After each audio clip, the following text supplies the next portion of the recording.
I'm going to show you how to make a memory key where each number has a character. So we're going to do 0 to 10. And the reason why we need to create pictures where there are numbers is to build that memory, especially for test taking, but also is pretty awesome to recall something that is years after we studied for it. We just reach back into a picture memory and know the answer. With each number being a character, you do not have to confuse 6 and 8 or 206 with 154.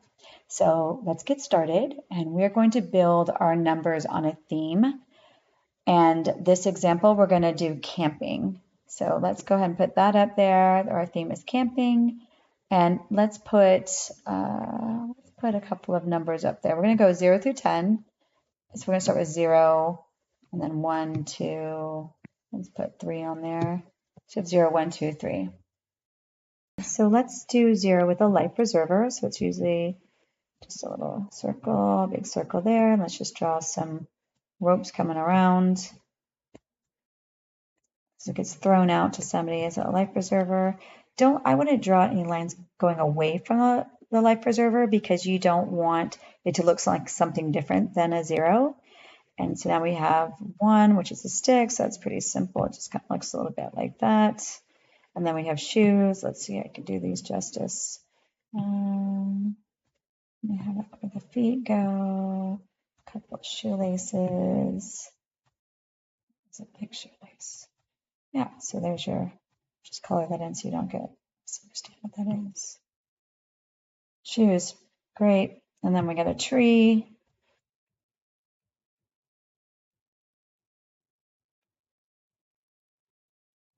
There's our tree. Let's add some more numbers on here. So it's kind of like when you're camping.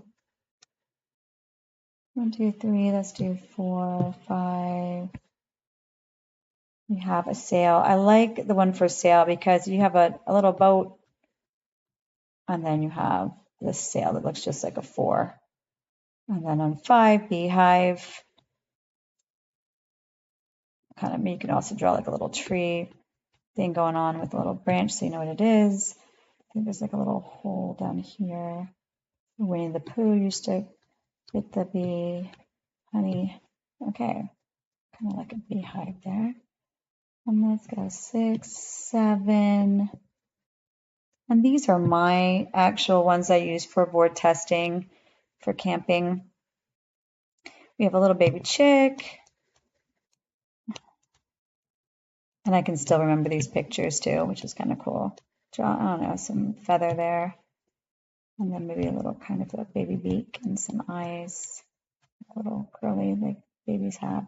So it's a chick. So I know I put the X there because I just look at it as CHIX. I don't want to draw 2 chicks there because it'd be confusing, but it's just chicks. It's a baby chicks, even though it's not plural, it's single.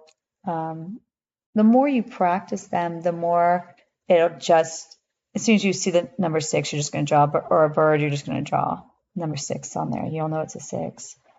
Fishing pole. Let's see. This is good because you have like the pole.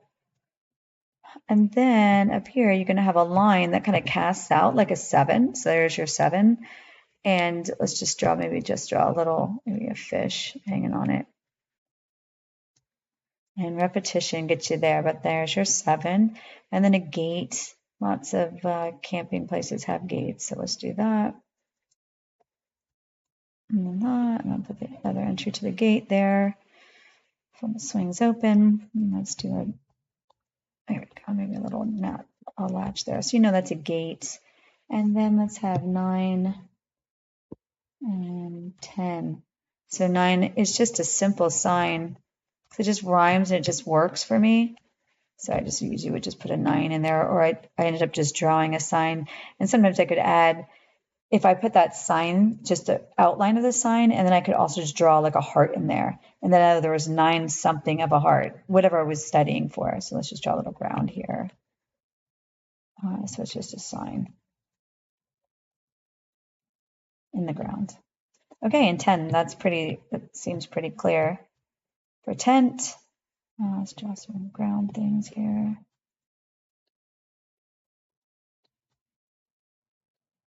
There's your tent. So Now you can see you have a key with 10 characters, 10 numbers. And now if you look over to the skeleton, you're going to see how you have on top of the head, there's a sailboat, which is a 4. So that means there's 4 lobes of the brain. And you also could add to that, if you wanted to just do like parietal, you could draw a parrot up there. And then with the parrot, there's 3 parts to the parietal lobe. You could do the tree coming out of or the parrot's holding a tree, or there's a parrot on a tree. Whatever would help you remember what you need to know about that lobe of the brain. And then you can see coming out of the ear is a tree because there's 3 bones in the ear. And then if you see on the chest for ribs, you have a tent and 2 shoes. So that makes 12 pairs of ribs. So you wouldn't remember, is there 12? Is there 11? Is there 13? Sometimes, like when you try to recall something, your brain can just not work with you. And then when you have a picture, you can picture it. You know it was shoes on the ribs, so you know it's going to be 2. You know it's going to be 12. And then you have a gait on the wrist because there's 8 bones in the wrist bones. Another thing too you could do is, if you look at the second thing I wrote at the bottom, it says add numbers you use a lot. I used to have to know the number 36 a lot. So I made 36 sticks, and I actually would just draw a fire. So I had like a little fire and, kind of thing like this going on. And I would just draw that whenever I needed 36. So you could do something like that. Then you have, so you know how many bones are in the body? Do you ever confuse that? So if there is 206 bones in the body, you could draw out 2 shoes and a life jacket and a chick's, but I would do 2 tents for 20, 2 tents, and then I would just draw a chick in front of it. If you needed to, I'll put it to the side here so you have room for it. A little beak, little baby curl, and so 10 things. So you draw it, you take your time with it, and it creates that character. So that's 20, that's 2 tenths and the chick. That's how many bones are in the body. And then maybe you find a way to remember those are bones in the body. Maybe you draw little skeletons in front of, the tenths. So you know that they're bones you're talking about. Like the whole body has 206. So you would have to add to it and not just have this random drawing with 206, or else you might not be able to recall that. But when you're writing in your notes, you'll be able to just like add these numbers wherever you need to put numbers. I'm trying to think if there's another one that is a good memory that you'll see a lot of. Oh, I got an idea. So like if you're doing statins, right? And you need to know that you need 10 to 20, for your test, 10 to 20 milligrams is what a patient needs. Then you would just draw, the 10 to 2 tenths. But you could also, with it being statins, you could draw maybe some tin cans, or you could draw a tin can, and then put, maybe 2 tenths below, and you could call it some kind of tin of something and put a tent inside. When you start writing and taking notes and things like that, how to add your numbers into your characters, into your stuff. So I put 3 notes there. Find what pictures work for you. Add numbers you use a lot and write it over and over again. Like in every sheet of paper when you're doing testing, when you're studying, write your memory key up there each time, and then you'll just remember it. You won't even need to look at this again. You'll have it all down. So if you have any questions or you have anything that you want to explain more, just put a comment down below, and good luck.